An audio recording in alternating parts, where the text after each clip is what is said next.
तो आज हम मॉडर्न हिस्ट्री का लेक्चर नंबर 11 यहाँ पे स्टार्ट कर रहे हैं सोशियो रिलीजियस रिफॉर्म से।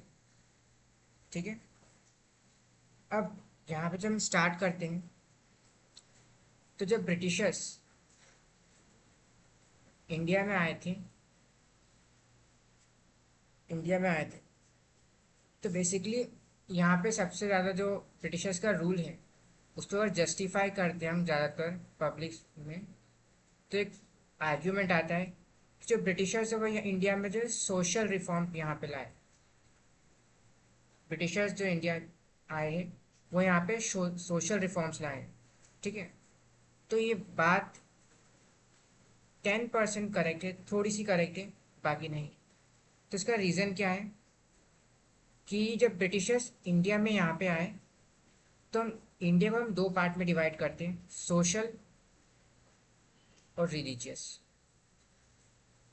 अब यहाँ पे सोशल और रिलीजियस में डिफरेंस क्या होता है? तो सोशल में हमारे पास आता है वुमेन के प्रॉपर्टी, फॉर एग्जांपल वुमेन्स के प्रॉपर्टी राइट्स। ठीक है। और यहाँ पे सती प्रथा, ये सब हमारे सोशल रिफॉर्म्स में आता है। मतलब क्या, जो सोसाइटी में जो बैड रूल्स हम जो फॉलो कर रहे हैं उसको हम बोलते हैं सोशल रिफॉर्म्स। ठीक है, जो ब्रिटिशर्स ने किया है। ब्रिटिशर्स कभी भी इंडिया में रिलीजियस को टच नहीं करते हैं, रिलीजियस को टच नहीं करते हैं। ठीक है। अब क्या ब्रिटिशर्स का गुड मोटिव था यहाँ पे? मतलब क्या कि ब्रिटिशर्स ने इंटेंशनली इंडिया में आके सोशल रिफॉर्म्स करे? तो आंसर है नो। तो जब ब्रिटिश 1776 से 1813 के बीच में इंडिया में आए तो यहाँ पे तो इनकी अप्रोच थी ओरिएंटलिस्ट, ओरिएंटलिस्ट। ठीक है। यहाँ पे इनकी अप्रोच थी ओरिएंटलिस्ट की, कि आप इंडिया के कोई से भी मैटर में आप इंटरफेयर मत करो, जैसा है चलने दो। आपको ट्रेड करने के लिए आप यहाँ पे आए हो, आप ट्रेड करो। ठीक है। अब इसी बीच होता क्या है, फॉर एग्जांपल यहाँ पे जो क्रिश्चियन मिशनरीज रहते हैं, अब हम बात करें यहाँ पे अभी इस टाइम में हम कंपेयर करें यूरोप और इंडिया को, यूरोप और इंडिया को, तो यहाँ पे वुमेन की जो कंडीशन है वो बहुत ही ज़्यादा बेकार है। ठीक है। इंडिया में एज कम्पेयर टू हम यूरोप से कंपेयर करें इंडिया को, तो यहाँ पे वुमेन्स की कंडीशन वाकई में बहुत ज़्यादा बेकार है। वुमेन्स के लिए एजुकेशन तो है ही नहीं, जेंडर इनक्वालिटी बहुत ही ज़्यादा है, डाउरी सिस्टम आपको यहाँ पे देखने को मिलता है। ठीक है। उसके बाद इन्फेंटिसाइड, मतलब क्या, अगर कोई लड़की कहीं पे पैदा हुई है किसी घर में तो या तो उसको जहर दे के मार दिया जाता है, पॉइजन दे दिया जाता है, या फिर इसको भूखा रखा जाता है तब तक कि वो मर नहीं जाती। ठीक है। तो इन्फेंटिसाइड जिसको हम बोलते हैं, फीमेल इन्फेंटिसाइड, यहाँ पे वर्स्ट दो सिचुएशन क्रिएट होती है। पहली है सती की, सबसे गंदी प्रथा, जो जिसमें क्या होता है, वुमेन को अलाइव, जिंदा अपने हस्बैंड की बॉडी के साथ बर्न कर दिया जाता है, जिंदा जला दिया जाता है। और इसका वर्स्ट कॉम्बिनेशन होता है कि आप एक वुमेन है जो कि चाइल्ड मैरिज में है, मतलब उसके पेरेंट्स ने 12 साल की उम्र में उसकी शादी करा दी किसी लड़के से, और उसने अभी तक अपने हस्बैंड को देखा तक नहीं है। ठीक है। और उसके हस्बैंड की बीच में डेथ हो जाती है। इस टाइम पे क्या होता है कि जो वुमेन है, जो 12 साल की बच्ची है, इसको भी बर्न कर दिया जाता है। और इस टाइम पे जब ब्रिटिशर्स इंडिया में आए थे तब ये जो जितने भी सोशल इश्यूज है इंडिया में वो थे पीक पे, एकदम पीक पे। ठीक है। और तो यहाँ पे एजुकेशन, अब ठीक है, अब इसी के साथ होता क्या है, तो ब्रिटिशर्स ने इनको आगे चल के, मतलब 1805 1811 में बहुत आगे चल के इसको रेगुलेशन करा और रूल्स लाए, इसके लिए लॉज लाए और इसको बैन करा। लेकिन ये ब्रिटिशर्स ने क्या खुद से करा? तो नहीं। यहाँ पे स्टार्ट क्या होता है कि 1766 से लेकर 1830 तक ब्रिटिशर्स काफ़ी ट्राई तो करते हैं। फॉर एग्जांपल वेलेस्ली ने बीच में, जो वॉरेन वेलेस्ली ने बीच में जो सती प्रथा है उसके ऊपर एक पूरी इंक्वायरी की थी कि क्या रिलीजियस टेक्स्ट में लिखा गया है। ठीक है। आगे चल के वेलेस ने बोला कि नहीं, ये रिलीजियस टेक्स्ट में नहीं है और इसको बैन कर देना चाहिए। लेकिन ऐसा होता नहीं, क्यों? क्योंकि ये सारी रिपोर्ट जाती है कोर्ट ऑफ डायरेक्टर्स में। अब ये सारी रिपोर्ट कोर्ट ऑफ डायरेक्टर्स में जाती है। अब यहाँ पे कोई भी ब्रिटिशर्स, या फिर हम बोले कि सिंगल ब्रिटिश यहाँ पे अगर इसकी रिपोर्ट बना भी दें तो ब्रिटिशर्स एज अ होल जो हम इकट्ठे बात करें तो यहाँ पे इंडिया के अफेयर में इंटरफेयर नहीं करना चाहते थे। उनको पता है सती प्रथा बैड है, यहाँ पे पर्सन बर्न किया जा रहा है, जिंदा जलाया जा रहा है, तो भी वो कुछ करते नहीं है। ठीक है। अब उनको यहाँ से एक पुश मिलता है यूटिलिटेरियन से, यूटिलिटेरियन से। ठीक है। अब यूटिलिटेरियन का भी मोटिव यहाँ पे इंडिया में सोशल रिफॉर्म्स नहीं था, यहाँ पे एक सोशल स्ट्रेटा क्रिएट करना था। सोशल स्ट्रेटा क्या कि आप इंडिया में आके इंडियंस को ये तो नहीं बोलोगे कि मैं लूट रहा हूँ और इसलिए हम यहाँ पे रूल करेंगे। करेक्ट।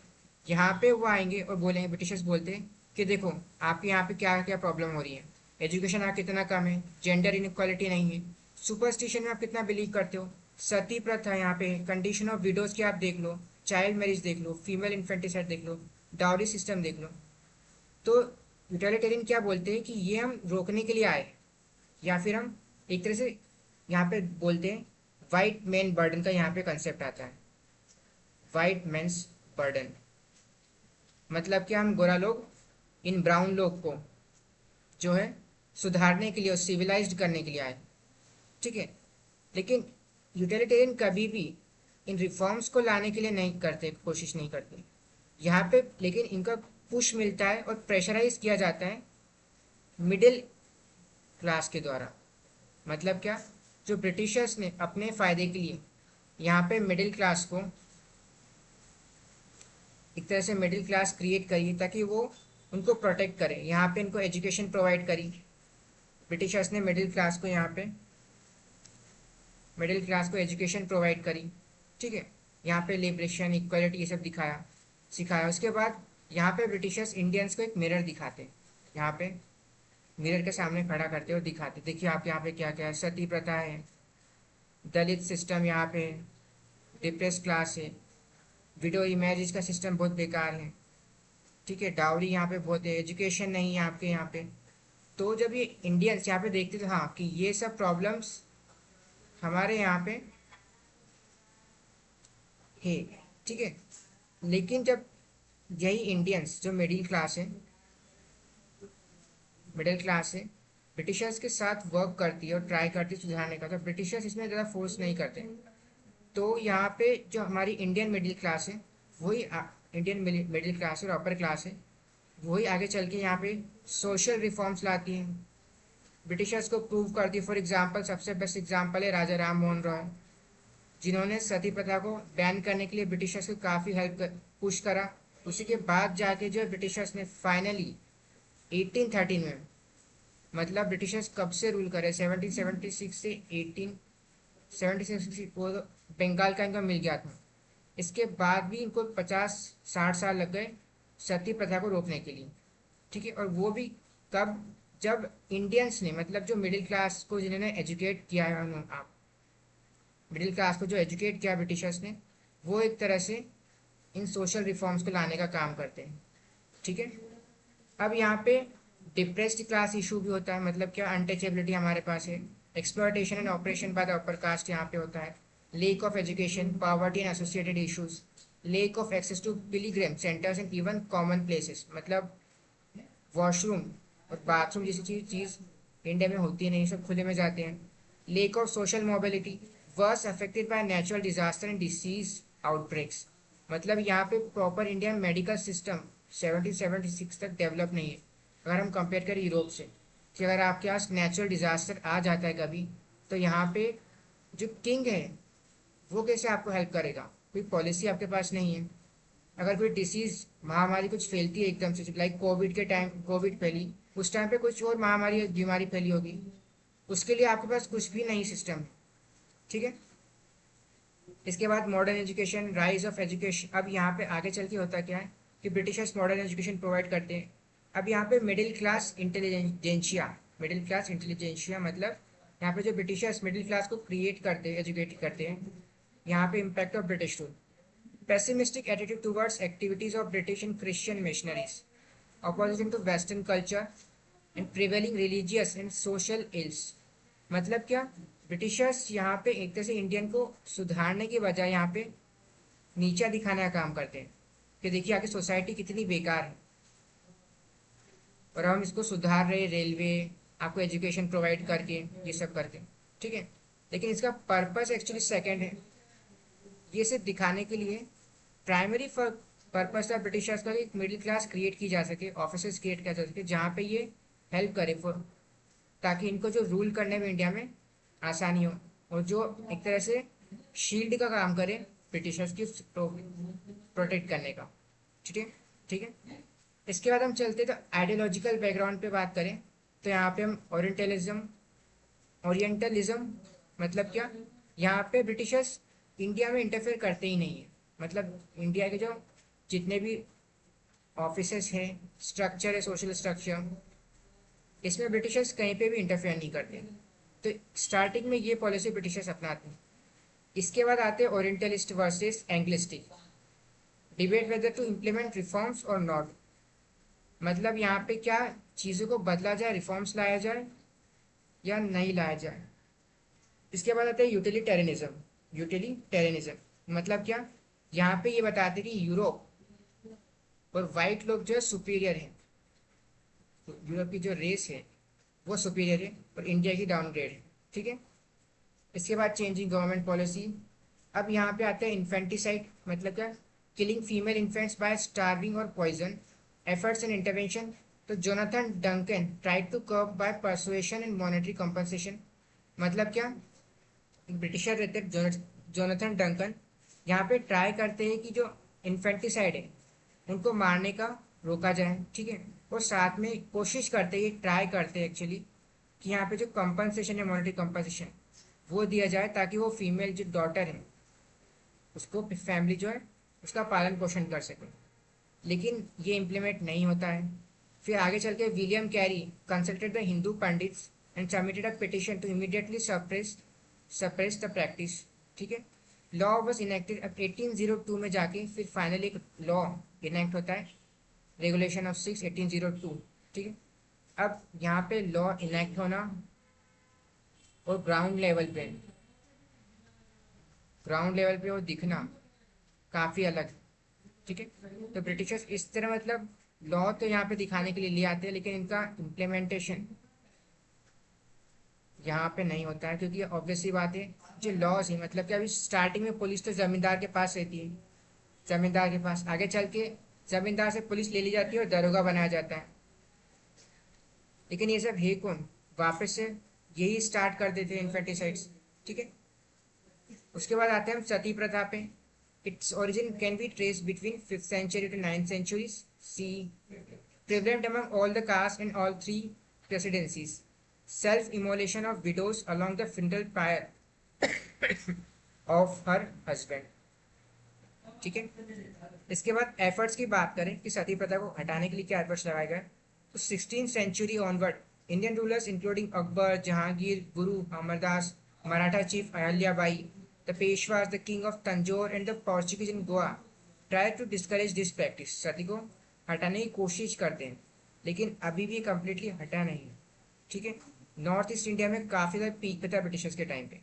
1795 में कोलब्रुक, अ जज एंड लेटर हेड ऑफ सदार दीवान अदालत, tried to demonstrate that this practice was not in terms with the Vedas। मतलब जज यहाँ पे कोलर ब्रुक के ब्रिटिश जज है, वो ट्राई करते हैं और समझाने की कोशिश करते हैं कि वेदास में सती प्रथा कहीं पे भी मेंशन नहीं किया गया है,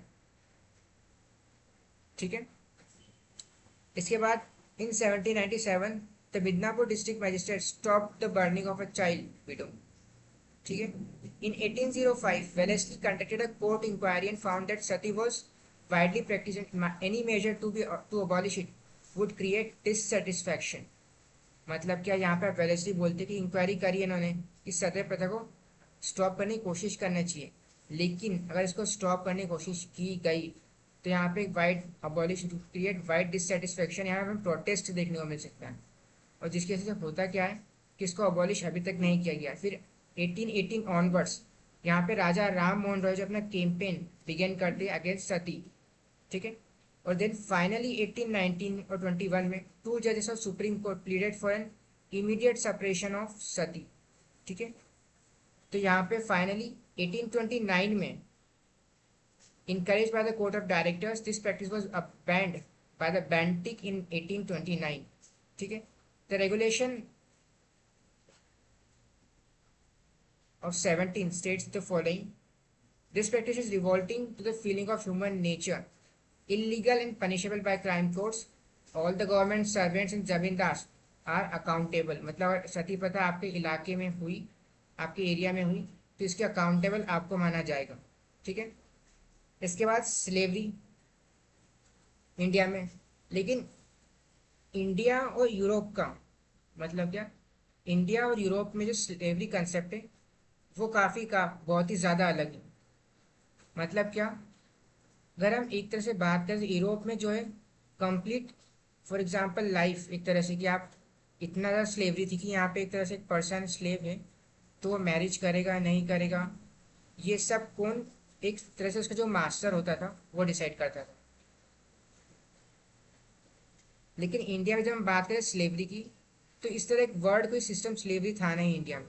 ठीक है, फॉर एग्जांपल किंग के यहाँ पे दास दासी हुआ करते थे। ठीक है,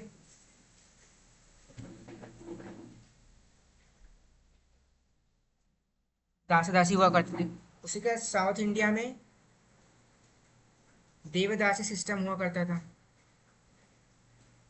देवदासी सिस्टम हुआ करता था। लेकिन एज ए नेचर ये बैड नहीं था।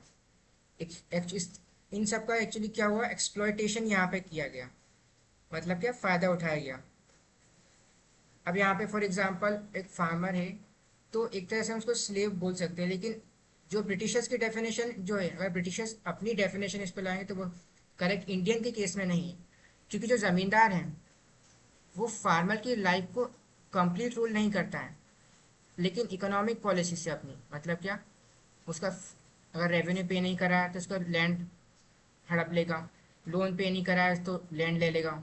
ठीक है, तो यहाँ पे स्लेवरी का डेफिनेशन डिफरेंट है, लेकिन ब्रिटिशर्स जो है अपनी डेफिनेशन जो है स्लेवरी पे लगाते हैं इंडिया पे, जो कि वर्क नहीं करती है। आगे चल के एफर्ट्स एंड इंटरवेंशन की बात करें तो Wilbur force helped in focusing public attention in Britain on the evils of slavery in India. Britain abolished slave trade and its dominions in 1820। मतलब क्या, सेम ब्रिटिश का कंसेप्ट है कि मतलब अभी भी India for example coal mining में और मजदूरी में, ईट बनाने में, मजदूरी में, यहाँ पे एक तरह से हम बोल सकते हैं स्लेवरी का यूज होता है। मतलब क्या, पर्सन से पैसा दे काम करा जाता है, काफ़ी डेंजरस काम करा जाता है, अभी भी कंटिन्यूस है। लेकिन इसको हम स्लेव ट्रेड ऐसा नहीं बोलते कि आप किसी पर्सन को, ह्यूमन को बेच रहे हो, सेल कर रहे हो, ह्यूमन ट्रेड कर रहे हो। लेकिन ब्रिटिशर्स को चूंकि ये यूरोप में था, तो ये सेम कंसेप्ट यहाँ पे ब्रिटिशर्स यहाँ पे भी लगाते हैं कि आप किसी भी ह्यूमन को as a good, as a good sale नहीं कर सकते। The company in India did not abolish slavery on the ground that it was traditional practice without with religious sanction. ठीक है, तो यहाँ पे ट्रेडिशनल जो प्रैक्टिस है उसको अबॉलिश नहीं किया जाता है। यहाँ पे जो sale and purchase, sale and buy है ऑफ ह्यूमन बींग्स, उनका, उनको जो है बैन किया जाता है लॉ के थ्रू। ठीक है, इसके बाद legislation charter act of 1833 directed the government to ameliorate the conditions of slave. The government passed the Indian Slavery Act of 1843, which had the following provisions: sale of person as a slave was banned, buying or selling of slaves would be considered as an offence, and those involved will be booked under Indian Penal Code। ठीक है, इसके बाद हम आते हैं the reform movement पे। अब reform movement में यहाँ पे दो पार्टीशन हम करते हैं। एक होता है रिफॉर्मिस्ट, मतलब इंडिया में सोसाइटी में रिफॉर्म लाए। एक होता है रिवाइवलिस्ट, रिवाइवलिस्ट। ठीक है, अब यहाँ पे दोनों का मोटिव जो है, एंड गोल जिसको हम बोलते हैं एक तरह से, एंड गोल जो सेम है, लेकिन जो द वे, मतलब जो रास्ता है, वो किस रास्ते पे चल के इस गोल तक पहुंचेंगे वो डिफरेंट है। ठीक है, तो रिफॉर्मिस्ट यहाँ पे क्या बोलते हैं कि जो हमारा रिलीजियस है, हाँ, बाय नेचर और इनहेरिटेंस, मतलब क्या, पहले से ही कुछ प्रॉब्लम्स सारे रिलीजियस में हैं। फिर वो हम चाहे हिंदू की बात करें, हम मुस्लिम की बात करें, या फिर हम पारसीज की बात करें, कोई से भी रिलीजियस की एक्स वाई जेड, आप कोई सा भी रिलीजियस ले लो, सब में कुछ ना कुछ प्रॉब्लम्स हैं। हमें इनको रिफॉर्म मतलब टाइम के हिसाब से बदलना चाहिए, रिफॉर्म करना चाहिए और मूव फॉरवर्ड करना चाहिए, मूव फॉरवर्ड आगे बढ़ना चाहिए। ठीक है, तो यहाँ पे रिफॉर्मिस्ट क्या बोलते हैं कि रिलीजियस में थोड़ी मिस्टेक्स है, ये सारे रिलीजियस में, हमें इनको चेंज करना चाहिए और आगे बढ़ना चाहिए। ठीक है, ये बोलते हैं रिफॉर्मिस्ट। इसके बाद और साथ ही में हम रहते हैं एक और रिवाइवलिस्ट। अब यहाँ पे रिवाइवलिस्ट क्या बोलते हैं कि रिलीजियस जो हमारे टेक्स्ट हैं वो बुरे नहीं हैं, वो बैड नहीं है। ठीक है, यहाँ पे जो इंटरप्रेटर है, और मतलब क्या, अभी हम जो फॉलो कर रहे हैं वो हम एक्चुअल और ओरिजिनल टेक्स्ट नहीं फॉलो कर रहे हैं, ओरिजिनल टेक्स्ट फॉलो नहीं कर रहे हैं। ठीक है, तो यहाँ पे क्या होता है कि रिलीजियस की गुड प्रैक्टिसेस को बताया जाता है और उसके बेसिस पे जो है रिफॉर्म और सोसाइटी में चेंजेस लाने का काम किया जाता है। ठीक है, तो रिफॉर्मिस्ट यहाँ पे क्या कोशिश करते हैं कि जो एग्जिस्टिंग रिलीजियस है उसमें चेंजेस किए जाए। ठीक है, चेंजेस किए जाए और मूव फॉरवर्ड मतलब आगे बढ़ा जाए, कि टाइम के हिसाब से चेंजेस होना चाहिए, यहाँ पे रिफॉर्मिस्ट बोलते हैं। लेकिन रिवाइवलिस्ट यहाँ पे बोलते हैं कि हमारा जो ओरिजिनल रिलीजियस, हमारा जो ओरिजिनल धर्म है वो गलत नहीं है, यहाँ पे जो लोग फॉलो कर रहे हैं, जो करंटली में फॉलो कर रहे हैं वो रॉन्ग है। ठीक है, अब यहाँ पे बैड कौन है और गुड कौन है, ये कंसेप्ट हमें नहीं देखना है, क्योंकि दोनों ही यहाँ पे सोशल रिफॉर्म करते हैं, वुमेन के लिए काम करते हैं, सोसाइटी में आगे बढ़ने आने के लिए काम करते हैं। ठीक है, अब यहाँ पे प्रॉब्लम ये होती है कि हम रिफॉर्मिस्ट और सोशलिस्ट में एक काफ़ी मतलब थिन लाइन है, जो आप क्योंकि आप जब उनके बारे में पढ़ोगे तो एग्जैक्टली नहीं बोल पाओगे, क्योंकि कभी कभी रिफॉर्मिस्ट जो है रिवाइवलिस्ट तरह बात करने लगते हैं, जो उनके स्टेटमेंट से रहते हैं। सेम रिवाइवलिस्ट के लिए भी है, कभी कभी वो मतलब स्टेटमेंट से जाके रिफॉर्मिस्ट की तरह बात करने लगते हैं। ठीक है, तो स्टेटमेंट के बेसिस पे काफ़ी थिन लाइन यहाँ पे हमें देखने को मिलती है। ठीक है, आगे चलते हैं। अब यहाँ पे हम बात करते हैं रिफॉर्मिस्ट मूवमेंट की, तो सबसे पहले आता है फर्स्ट राजा राम मोहन रॉय। अब इनका हम जो बैकग्राउंड है पहले वो देख लेते हैं। तो राजा राम मोहन रॉय जो है 22 मई 1772 में हुगली की डिस्ट्रिक्ट बंगाल में हुए थे। इनके फादर थे चैतन्य, इनकी मदर थी वर्शिपर डिवाइन फीमेल पावर, मतलब जो शक्ति है उनकी प्रे करती थी। बंगाल में है ऑब्वियसली बात है, तो जो भी उनकी माता काली माता कुछ होती होगी उनको प्रे करते हैं। ठीक है, अब यहाँ पे उनकी फैमिली जो है पर्शियन हिंदू है, और जो राजा राम मोहन रॉय उनको Sanskrit, Arabic, English, French, Latin, Greek and Hebrew ये सब आती थी। Worked as a private banker and then as East India Company for 9 years। अब यहाँ पे काफ़ी वेल एजुकेटेड थे। तो यहाँ पे जो ब्रिटिशर्स हैं इनकी बुक को ट्रांसलेट करने का काम किया करते थे, ट्रांसलेट करने का काम किया करते थे, मतलब ब्रिटिशर्स इंग्लिश जानते थे, अब कुछ नोट्स यहाँ पे कुछ इंडियंस को प्रोवाइड करना है लेटर, तब उनको हिंदी में या कुछ दूसरी लैंग्वेज में बोलना पड़ते होंगे। तो और राजा राम मोहन राय को Sanskrit, Arabic, English, French, Latin, Greek है सब आती थी। ठीक है, तो वो यहाँ पे एज अ प्राइवेट बैंकर, और फिर बाद में इन्होंने 10-15 साल तक ईस्ट इंडिया कंपनी में काम किया है। इन इस early career he understood the loop side function of the colonial government. मतलब क्या, राजा राम मोहन रॉय के हम बैकग्राउंड की बात करें तो उनकी जो भाभी या फिर हम बोल सकते हैं जो ब्रदर की वाइफ थी, ठीक है, उनको लाइव बर्न कर दिया जाता है, सेम सती प्रथा के कारण, सती सिस्टम के कारण। ठीक है, जिससे एक तरह से इनका पर्सनल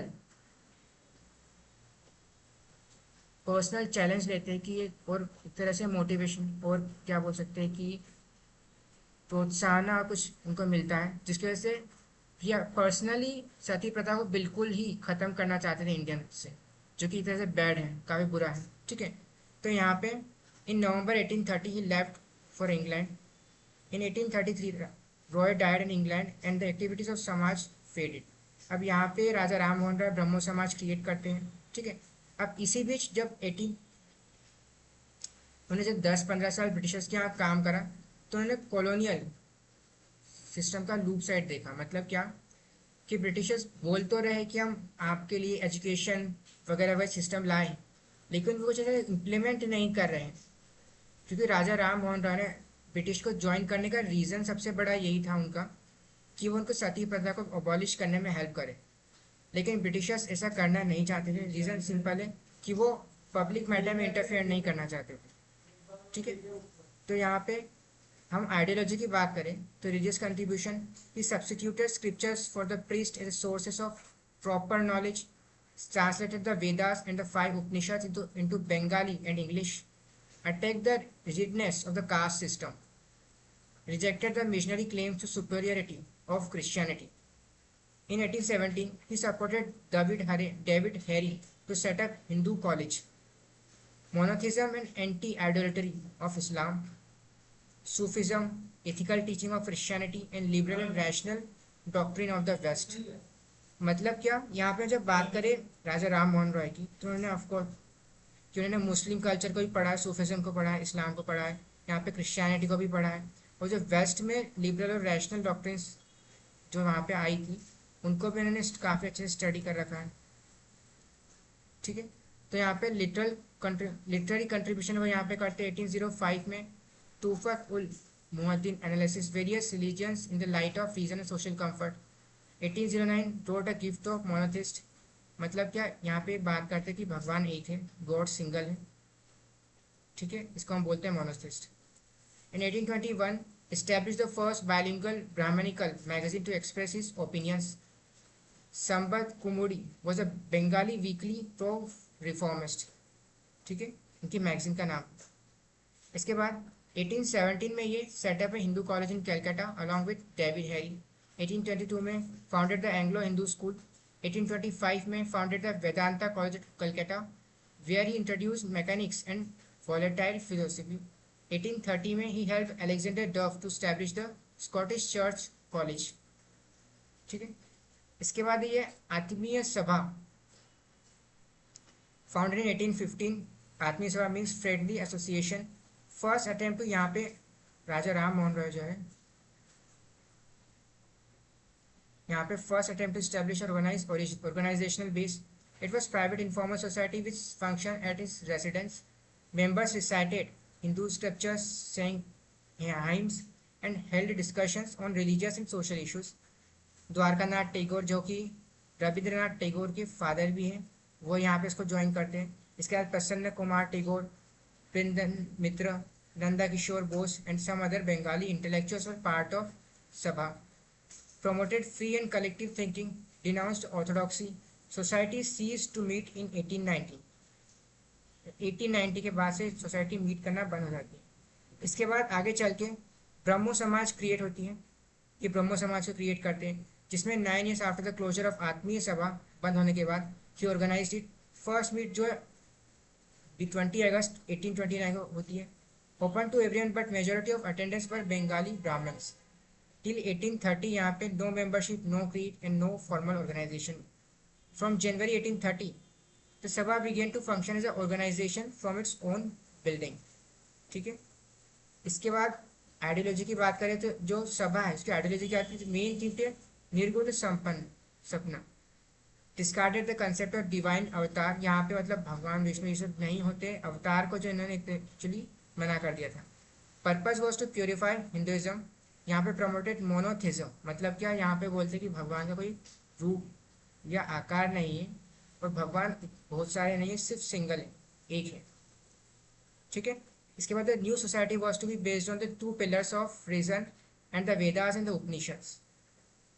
इसके बाद फॉलोअर्स ऑफ समाजवाद केशव चंद्र सेन, देवेंद्रनाथ टैगोर, जो कि अब यहाँ पे आगे चल के रविंद्रनाथ टैगोर के फादर हैं, Ishwar Chandra Vidyasagar, Ashwini Kumar Dutta, Derozians, Prasanna Kumar Tagore, Chandrashekhar Deb, Tarachand Chakravarti, first secretary of Brahmo Sabha. 1839 founded Tattvabodhini Sabha.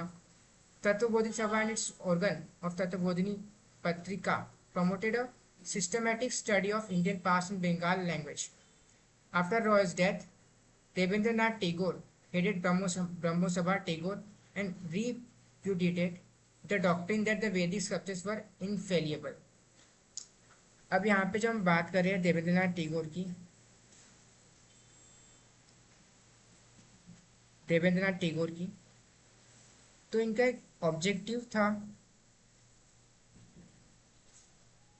Tattvabodhini सभा और राजा राम मोहन को ज्वाइन करने का, कि जो ब्रिटिशर्स हैं वो यहाँ पे इंडियंस को नीचा दिखा रहे हैं कि आपकी जो रिलीजियस कल्चर है वो सब बेकार है। अब यहाँ पे जो देवेंद्रनाथ टैगोर है, इसको फिक्स करके इनको अच्छा दिखाना चाहते थे ब्रिटिशर्स को। ठीक है, तो एक तरह से यहाँ पे इनके पास ऑब्जेक्टिव था, एक मोटिव था। इसके बाद the Samaj actively supported the movement of for widow remarriage, abolition of polygamy, women education and oppose the superstition practices and rituals. ठीक है, Samaj denied the need for priestly class for interpreting religious writing. यहाँ पे ही मना करते कि जो priest हैं, पंडित हैं, वो जो रिलीजियस और जो इंटरप्रिटेशन कर रहे हैं वो गलत है, और एक तरह से उनको इंटरप्रेट करने का मना कर रहे हैं। फिर Keshab Chandra Sen 1860 he founded the Sangat Sabha believers associations met weekly. His disciples increased during 1860s. His disciples preferred actions over sermons. They abandoned caste and sacred thread. ठीक है, अब जो केशव सेन चंद्र सेन है वो देवेंद्रनाथ टैगोर के टैगोर ही इनको जो है ज्वाइन करवाते हैं। लेकिन जब हम बात करें देवेंद्रनाथ टैगोर की, तो ये एक्चुअली यहाँ पे रेडिकल नहीं है। मतलब क्या, ये वेदा उपनिषद इसे पूरा तरह से मानते हैं, और एकदम सोसाइटी जो है आपस में ही, मतलब ब्राह्मण्स में अभी बनी हुई है, कोई बाहर के लोग इतने इसमें है नहीं। ठीक है, लेकिन जो केशव चंद्र सेन है वो एक तरह से यहाँ पे रेडिकल पर्सन होते हैं, तो इसको काफ़ी ज़्यादा जो तत्वबोधिनी सभा है उसको एक्सपांड करने का काम करते हैं। ठीक है, तो यहाँ पे ये इस डिसा जो कास्ट सिस्टम और जो सेक्रेट थ्रेड रहती है ब्राह्मण्स में, उसको बर्न कर देते हैं। ठीक है, आगे कंटिन्यू करें तो 1862 में young followers celebrated an inter caste marriage. तो यहाँ पे अब इंटर कास्ट जो सेन जी के, यहाँ पे केशव चंद्र सेन जी के जितने भी फॉलोअर्स हैं वो इंटरकास्ट मैरिज स्टार्ट करते हैं। 1864 they sponsored an intercaste marriage it was also a widow remarriage. The conservative faction of Brahman Samaj were infuriated. मतलब यहाँ पे जो अब बात कर रहे हैं कि देवेंद्रनाथ टैगोर की, एक तरह से ब्राह्मण है, यहाँ पे समाज को सपोर्ट भी कर रहे हैं, लेकिन कैसे थोड़े कंजर्वेटिव है। ठीक है, जिससे जो ये रेडिकल अप्रोचेस केशव चंद्र सेन ले रहे हैं उसको ये उनको पसंद नहीं आता है। ठीक है, अब 1868 में Samaj branches of functional in eastern province.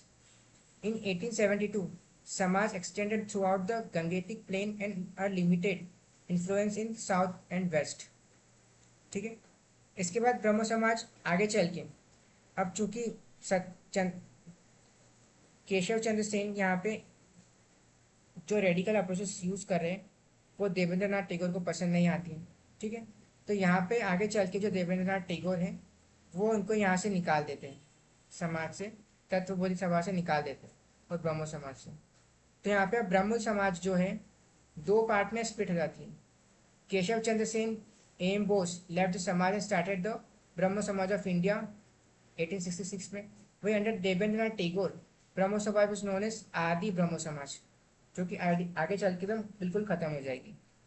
ठीक है, अब slowly Sen drifted towards conservatism and turned away from social changes. अब यहाँ पे सेन खुद जो है कंजर्वेटिज्म में धीरे चले जाते हैं। फॉर एग्जाम्पल, जिनकी माइनर डॉटर थी चंद्रसेन की, उनकी मैरिज करा देते हैं यहाँ पे, वो उनकी मैरिज पक्की कर देते हैं यहाँ पे एक किंग के साथ।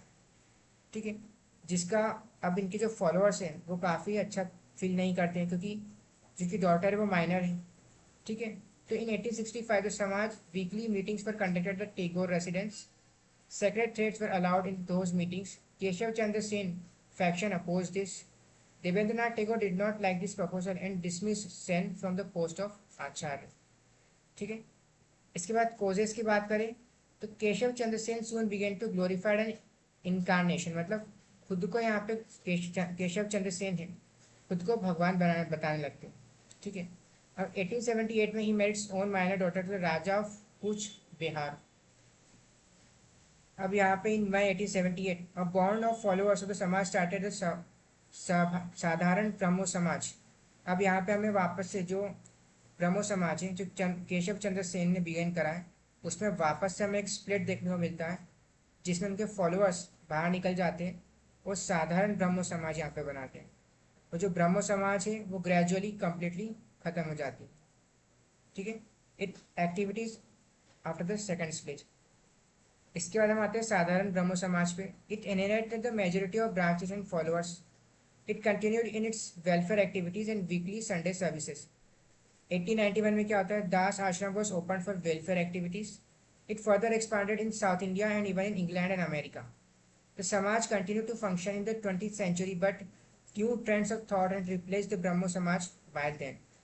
ठीक है, इसके बाद हेनरी विवी डेरोजियो यहाँ पे टीचर थे हिंदू कॉलेज में। अब यहाँ पे जो टीचर रहते हैं यहाँ पे लिबर्टी, लिबरेशन, इक्वालिटी, इन सब की बातें करते हैं। ठीक है, और जो अपने स्टूडेंट्स हैं उनको काफ़ी ज़्यादा प्रोत्साहित करते हैं।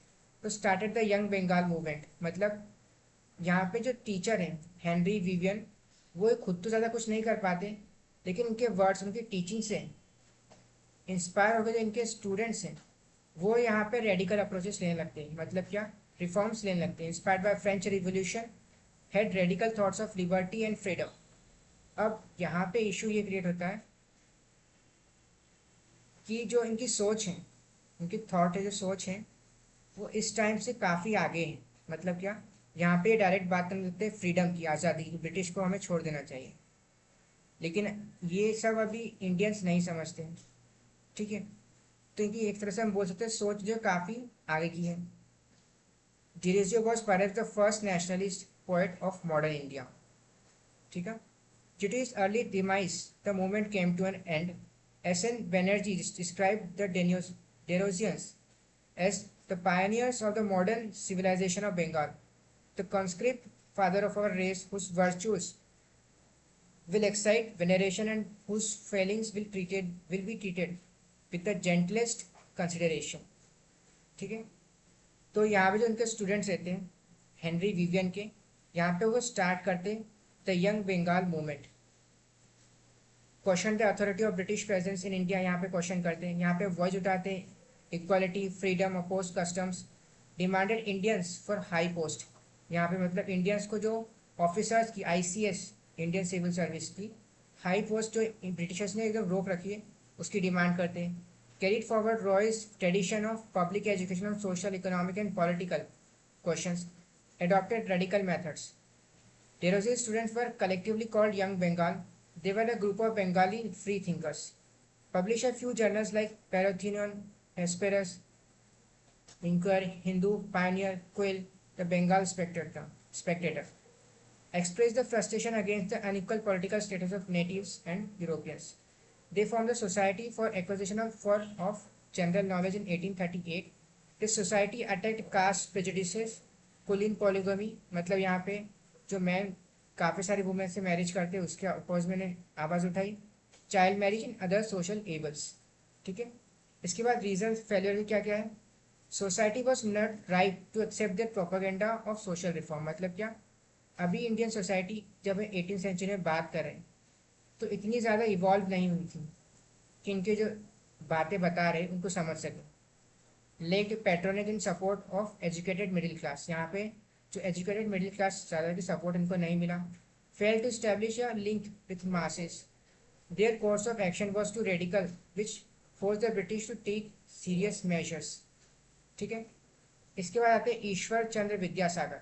अब ये मेन पर्सन हो जाते हैं क्योंकि इन्होंने वुमेन के फील्ड में अकेले काफ़ी ज़्यादा काम करा है। Work for the cause of emancipation of women, promoted education among girls and set up institutions for them. As a government inspector of schools, he organized 35 girls schools। मतलब हम अकेले, और यहाँ पे जो ब्रिटिशर्स ने अमाउंट्स फंड जो यहाँ पे स्कूल्स के लिए प्रोवाइड नहीं किया था, इन्होंने अपने खुद की अमाउंट सैलरी और कह सकते खुद के बजट से स्कूल गर्ल्स के लिए काफ़ी सारे स्कूल्स को ओपन करा। ही रेन इज ओन एक्सपेंस, मतलब इस जो स्कूल है इनको अपने ही पैसे पे और अपने बजट पे आगे स्कूल को कंटिन्यू करा। As a secretary to the Bethune school, he was one of the pioneers of higher education for women. All his life he campaigned against polygamy. Due to his efforts, Widow Remarriage Act was passed in 1856. In 1850 he protested against child marriage. ठीक है। इसके बाद principle of Sanskrit college यहाँ पे वो बनते हैं।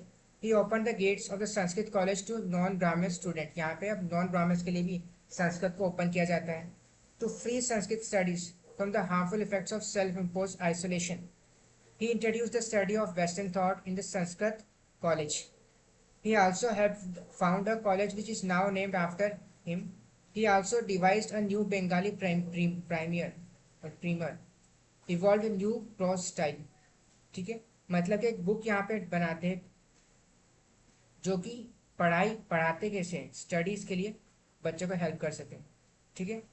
इनकी आइडियोलॉजी की बात करें तो Pioneer of liberalism and modernity, social reformer and educationist, campaigned against the orthodox Hindu tradition of Kulin marriage, sati, polygamy, Kulin marriage मतलब polygamy, sati and child marriage, strongly opposed the caste distinctions and discriminations against lower caste. इसके बाद आता है प्रार्थना समाज।